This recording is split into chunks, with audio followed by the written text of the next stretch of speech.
Hey everyone, and welcome back to the show where we talk about everything stock related. So, we look at different trading strategies, we look at what's happening in the market, and we actually help you get to that $1 million portfolio. No, we don't make or give financial advice as we're not licensed financial advisors, but we do look at different stocks or different trading strategies which we believe would add some value and should be considered added to your portfolio.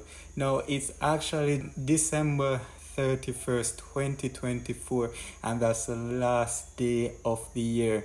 And so I just decided I'm going to share with you my top three predictions, my three industries that I believe are going to be doing great things for 2025 and beyond. So, the time of recording this episode is actually December 29, 2024, and so my data may be actually off by about a day or two, depending. So, anyways, let's get into it. So, the industries that I believe are gonna be doing great things into the new year and beyond is the first industry is actually the semiconductor industry.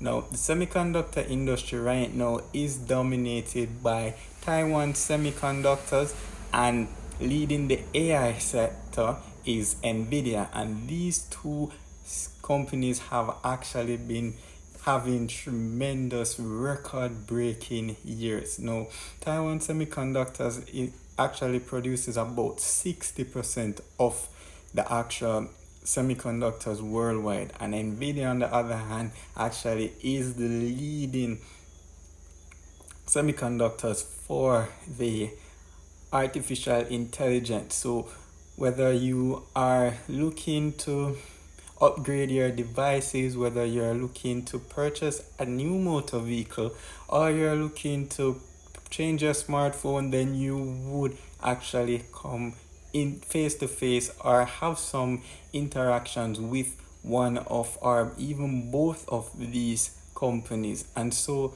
with that being said, we believe that the semiconductor industry is one that is going to continue having another record year, with Taiwan Semiconductors up about 73%, while Nvidia is up close to 200% year to date. And so, with that being said, the industries, the markets, the demand is going to increase further and further. And this is really because with technologies improving, with newer devices being added to the whole ecosystem, the whole technology ecosystem, then more chip demands will be created. And even with the satellites going up and more devices are going away from this broadband internet technology and more so to 5G and also satellite technologies, then the chips will actually have another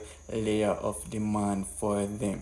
And so the second industry that I believe will be doing well is the artificial intelligence. Now, if you have not yet seen, heard, or known about artificial intelligence, AI is here to stay. And so artificial intelligence actually became popular and mainstream when OpenAI actually released ChatGPT a few years ago. And then with ChatGPT being released and they had the test versions and stuff, there was actually a summit that was held in the UK to actually allow for different leaders and persons of power worldwide to come together and just to discuss how this technology will impact the world going forward and how can they actually regulate it in such a way that it doesn't hinder the growth and development of the technology, but it instead actually enables the technology to really grow and also protect the consumer. And Fast forward a few years later, and this technology has in fact grown. It's exploded. And there are so many different AI platforms out there now. You can find AI to do pretty much anything. If you need to actually write an essay, there's an AI for that. If you need to generate an image, there's an AI for that. If you need to summarize something, there's an AI for that. And if you need to do searches, there's AI for that. There's pretty much artificial intelligence out there for everything.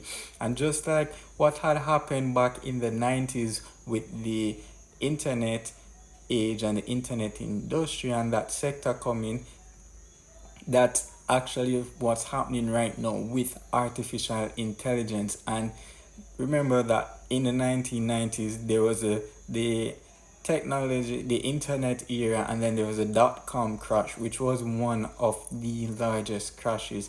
And it happened because there were so many different internet providers and everybody going on to this technology that at the end of the day it was only the largest and the ones that were the most efficient and best set out that really stood the test of time.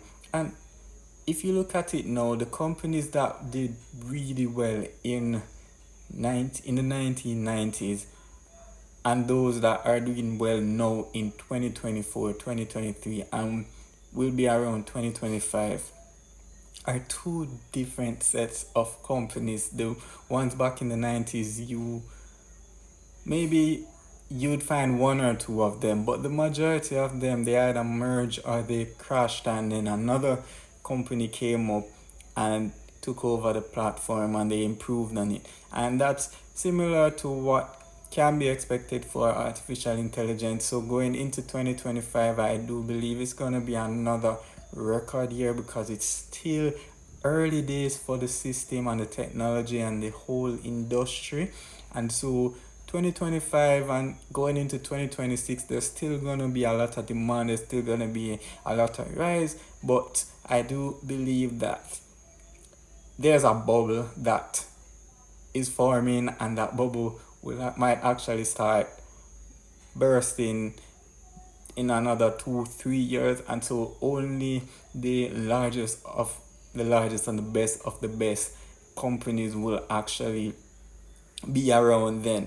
And so AI is actually, it's a standalone technology, but it's pretty much implemented in everything. So the companies right now that have artificial intelligence implemented in them are really the technology companies and the semiconductor companies. So they're the likes of Microsoft, which actually bought a 35% stake in OpenAI earlier this year.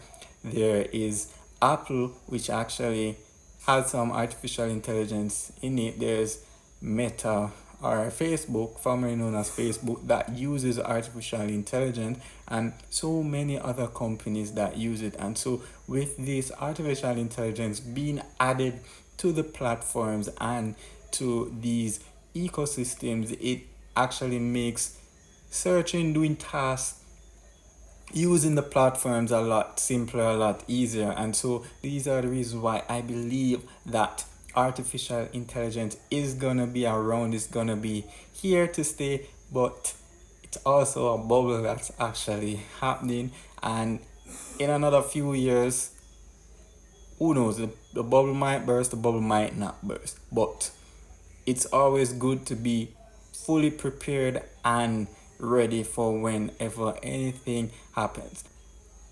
And the last industry that I believe will be doing well for 2025 and beyond is actually the banking industry. And I actually had done a video on the banking industry a few weeks ago. I'll put the link down in the description so you can actually rewatch that video.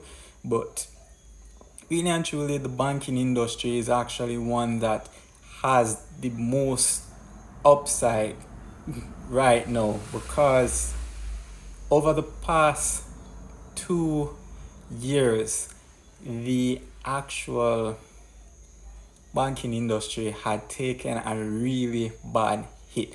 There was inflation that was through the roof, and then on top of that, the Fed actually had to be combating the inflation by slowing down the economy, and they do this by increasing the actual interest rates. And with interest rates increasing, it really slowed down the economy, and with the economy slowing down, persons had less funds available to actually survive and to provide for themselves and to take care of their needs. And so with these less funds happening, also there was also a shift in the real estate market. And so the market has shifted from a home ownership market to a renters market, to a home renters market, because the prices for housing over the past 2 years became so high that the average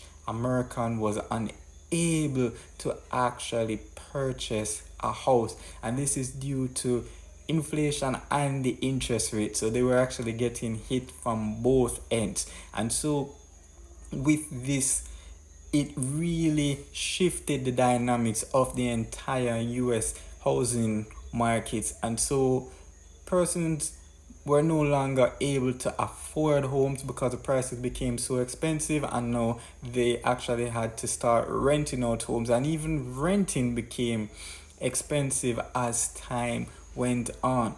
And so with the inflation rate actually down now and close to the 2% target that the Fed wants, and interest rates actually falling, I do believe that the banking sector is one that has the biggest upsides right now. And the US banking index is actually up 32% year to date. And so this is phenomenal for an index and a sector that struggled for the past 2-3 years. But there is a catch to the upside in the banking industry, and I'm going to tell you what that catch is. So the catch is that inflation needs to stay below 3%. So if inflation touches or rises above 3%, this will have an impact on the economy and also on the sector. And also, the interest rates in the United States right now offered by commercial banks need to start declining. So right now, the Fed has actually reduced interest rates by a few basis points. It's down to about 5.5 to 5.75% right now, but the mortgage rates offered by these DTIs are still at 6%. And so until these DTIs start reducing their interest rates, then the demand for the services that they offer is still gonna be stagnant at this point in time and in the future. So as long as the DTIs reduce the interest rates and also the inflation rate stays below 3%, then there's gonna be an upside in the United States and in the housing market, and also in just different loans, motor vehicles, home equity, all those sorts of stuff will start rising again. And if you are interested in learning more about real estate, then a few podcasts that I can recommend listening to is the Rich Dad Radio Show with Robert Kiyosaki and the Ken McEnroy Show. And these are available on Apple, Spotify, YouTube, wherever you listen to podcasts. And these persons are experts in those fields. And so if you have an interest in learning more about real estate, I can definitely recommend checking out one of these two or even both of these shows. And so that really is it in terms of my predictions for 2025. And so I just want to say thank you so much for tuning into this episode. I do hope that you did like it. If you did, feel free to give us a thumbs up or a like wherever you consume this material. And also, feel free to share this episode with a friend and have that discussion with them.